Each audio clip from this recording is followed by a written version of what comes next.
Quadratic equation म्हणजे वर्गसमीकरण. वर्गसमीकरण करताना 3 step असतात. त्या 3 स्टेपमधले आपण 2 स्टेप जर कमी केले तर फास्ट पद्धतीने आपल्याला काढता येऊ शकते गणित. याला म्हणतात क्रॉस पद्धत. ही क्रॉस पद्धत आम्ही तुम्हाला शिकवणार आहोत. म्हणजे बघा, या बोर्डवर दिलेले आहेत x² 7x + 10. हे आपल्याला गणित करायचं आहे. गणित करतो म्हणलं तर मधामध्ये 2 स्टेप येणार आहेत, पण आपण हे क्रॉस पद्धतीनं शॉर्टकट करतो. बघा, क्रॉस पद्धत म्हणजे काय, असं एक क्रॉस करायचं. हे जे पद आहे याला x लिहायचं, म्हणजे x × x म्हणजे x². याचं पण तसंच करायचं, पण लक्षात काय ठेवायचं, हा 7 आला पाहिजे प्लस करून 2. बघा, 5 × 2 10 येते. बघायचं 5 × 2 10. आणि आपल्याला एक माहीत पाहिजे, इथं जर प्लस असेल तर मधलं पद प्लस करून येणार आहे, म्हणजेच 5 आणि 2 किती होतात, 7 येतात. म्हणजे हे बरोबर आहे आपलं. मग आपण काय करायचं, साईन देताना काळजी घ्यायची.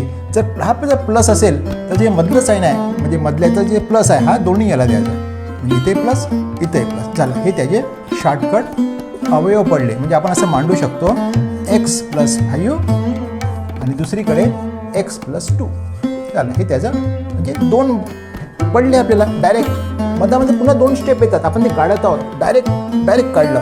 आणि जर कोणी म्हटलं x काढा तर कसं सोपं आहे, हा तिकडे जाणार. म्हणजे x = -5 और x = -2. हे याचं ॲन्सर येते. बघा किती सोपं झालं आहे. म्हणजे आपण डायरेक्ट केलं.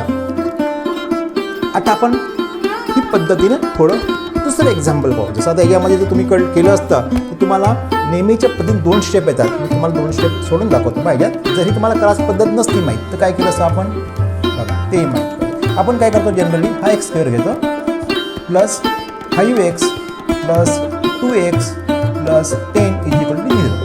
हा एक स्टेप वाढली. दुसऱ्यामध्ये काय करतो, हे 2 पद घेतो आणि हे 2 पद घेतो. इथले कॉमन काढतो. हे 2 घेतले तर x कॉमन पडला दोघातला, आणि मग x + 5 असा एक येतो. प्लस साईन आणि प्लस दिलं. मग इथून कॉमन काय पडतो, इथून हा 2 कॉमन पडला. x + 5 = 0. म्हणजे हे 2 पद आपल्याला सारखे पाहिजेत. मग आपण काय करतो, हे 2 एकत्र घेतले म्हणजेच हे असं x + 5 आणि मग हा x + 2 आणि या स्टेपमध्ये आलो आपण. पण आपण क्रॉस पद्धतीमध्ये आपण काय करतो, ह्या 2 स्टेप्स पूर्णपणे गाळून डायरेक्ट ही पद्धत आपण वापरू शकतो. आपल्या परीक्षेमध्ये वेळ वाचतो आणि स्पर्धा परीक्षेसाठी ही पद्धत अत्यंत उपयोगी पडते. आता बघा, ही गणित आपण काढलं. आता या इकडे बघा, आम्ही थोडं काही तुम्हाला जे सूचना लिहून ठेवलेल्या आहेत. म्हणजे हे 2x पद असतील तर प्लस करायचं, मधलं साईन दोन्ही संख्येला द्यायचे आहे. पण एक प्लस कधी मायनस राहतो, कधी मायनस प्लस असेल तर मधलं साईन मोठ्या संख्येला द्यायचं आहे. उदाहरणासाठी आम्ही तुम्हाला समजावून सांगतो. आता दुसरं एक्झाम्पल घेऊ आपण, मायनसवाला घेऊ. ते शेवटी आपण मायनस दिला आहे. आता हे कसं येईल, लक्षात घ्या, शेवटचं पद जेव्हा मायनस देते तर समजून घ्यायचा मधलं जो पद आहे तो मायनस करून येईल. म्हणजे प्लस मायनस ही पद्धत. म्हणजे प्लस मायनस जर असेल किंवा मायनस प्लस,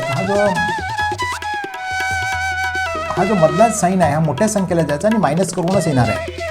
या स्टेपकडे लक्ष ठेवायचं खालचं. बघा, आता मी काय केलं, ही क्रॉस पद्धती वापरली.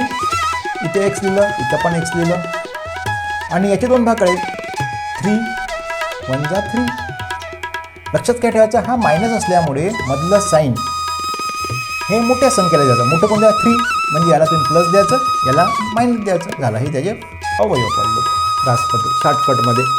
आता बघा, मी इथे डायरेक्ट लिहू शकतो x + 3 आणि x - 1. हे त्याचं 2 फॅक्टर्स पडलेले आहेत शॉर्टकटमध्ये. म्हणजे मी काय केलं, हा x होता, x लिहिलं, 3 1 जा 3 लिहिलं आणि मला माहीत होतं की इथं मायनस असल्यामुळे मधलं पद जे आहे ते मायनस करून येणार. म्हणजे 3तून 1 गेला तर 2 येतो. आणि नियम काय आहे, जर मायनस असेल तर मधलं जे साईन आहे म्हणजे 2च्या मागे प्लस होतं ना, म्हणून हा प्लस मोठ्या संख्येला मोठी 3 दिसत आहे म्हणून याला 3 दिलं. झाले ॲन्सर.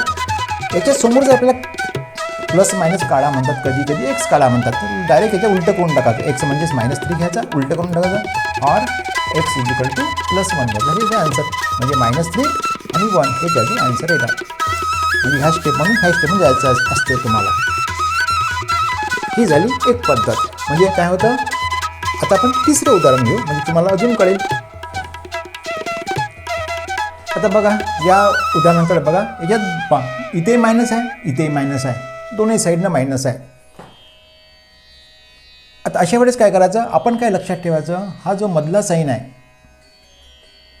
तिथे बघायचं. जर शेवटच्या संख्येचा साईन काय मायनस आहे, म्हणजे आपल्याला काय जो मधलं पद आहे ना मायनस करून येणार आहे, एवढं लक्षात ठेवायला तुम्हाला.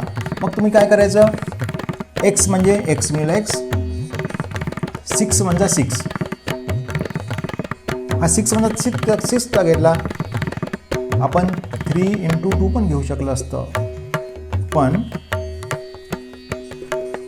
आपलं काय, हा मधलं जी साईन आहे ना, हा मधला जो संख्या हा मायनस करून आला पाहिजे. मग 6मधून 1 गेला तर 5 येतो, 3मधून 2 गेला तर नाही येत ना, म्हणून आपल्याला ही वाले घ्यायचे 2 अवयव. आणि मग नियम काय लक्षात ठेवायचा, हा जो मधला मायनस असेल तर हा जो मधला साईन आहे या साईनकडे लक्ष ठेवायचा. हा मायनस आहे म्हणून मोठ्या संख्येला मायनस द्यायचा आहे, म्हणजे इथे मायनस इथे प्लस झाले, 2 फॅक्टर पडले, बस इतकाच नियम आहे. मग याचं उत्तर आपण काय लिहू शकतो, x - 6 आणि x + 1 झालं. मग तुम्हाला पुढचं पुन्हा करा म्हणते, एक्सची किंमत x व्हॅल्यू काढा म्हणताय तुम्हाला, तेव्हा काय करायचं, x म्हणजे हे असं येऊ शकते, x 0 और x + 1 0, म्हणजे x समोर गेला तर प्लस येतं ना, 6 और x - 1. मग आपण डायरेक्ट इथेच लक्षात ठेवतो, म्हणजे x म्हणजे +6 येणार, x म्हणजे -1 येणार, हे 6 आणि -1 हे द्यायचं आन्सर. असं आहे पायगणित. तर सोपं आहे, तुम्हाला काय लक्षात ठेवावं लागतं, शेवटच्या संख्येकडे लक्षात ठेवायचं. शेवट मायनस असेल हा जो मधला जो येणार आहे तो मायनस करून येणार आहे, इथे प्लस असता तर प्लस करून आला असता मधला साईन, बस इतकं लक्षात ठेवायचं. आणि डायरेक्ट फॅक्टर असे क्रॉस मेथड, याला क्रॉस मेथड म्हणतात. आता आपण पुन्हा एक एक्झाम्पल घेऊन पाहू. वेगळं लक्षात ठेवायचं, शेवटी मायनस आहे म्हणजे हा जो हे 3x येणार हा मायनस करूनच येणार, म्हणजे आपण पाड्याचे 5 × 2, 5 × 2 10 झाले, म्हणजेच आणि 5च्यातून 2 गेला 3 येत आहे, मायनस करून घेतला, आणि हा एक्सचा x लिहिलं, झाले फॅक्टर पडले याचे. मग काय करायचं, हा मायनस होता, आपण मधलं जे साईन आहे मोठ्याला द्यायचं, मोठं कोणतं 5 मोठं आहे म्हणून याला मायनस द्या, याच्या विरुद्ध जे आहे ते प्लस झाले, हे त्याचे आन्सर पडले बा क्रॉस मेथडनी. मग आपण काय करायचं, लिहून टाकायचं, x - 5 हा एक फॅक्टर पडला, दुसरा x + 2 पडला.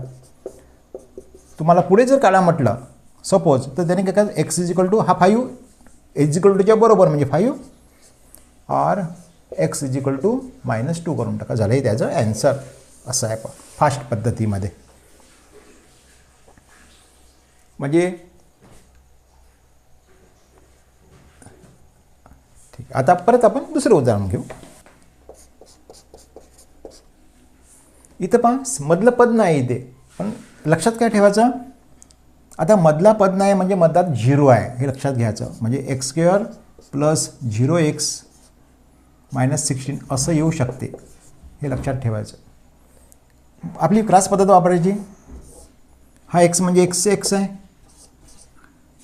16 म्हणजे 4 × 4, कारण आपल्याला 0 पाहिजे ना म्हणून. मग काय करायचं, अशा वेळेस आपण मायनस करता, शेवटचा पद मायनस आहे म्हणजे मधलं जे साईन आहे मोठ्या संख्येला, तर मोठं काहीच नाही, दोन्ही सारखेच आहेत, म्हणून एकाला प्लस देऊन टाकायचं, एकाला मायनस द्यायचं, झालं हे त्याचं आन्सर. मग खाली यायचं x + 4 x - 4 झाले त्याचं आन्सर, किंवा x - 4 और x + 4 हे त्याचे आन्सर झाले. बस इथं लक्षात काय ठेवायचं, मधलं 0 आहे म्हणून.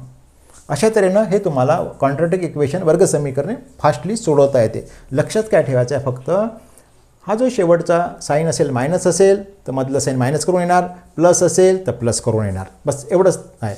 त्यामुळे हे एवढे आम्ही इथं खाली तुम्हाला लिहून ठेवले आहे, हे थोडं बघून घ्यायला एकदा पॉज करून. ओके, आता याच्यासमोरचा जो क्लास राहणार आहे तो अजून याच्यासमोर आम्ही तुम्हाला काही गोष्टी समजावून सांगणार आहोत. याच्यासमोरचा एक टप्पा आहे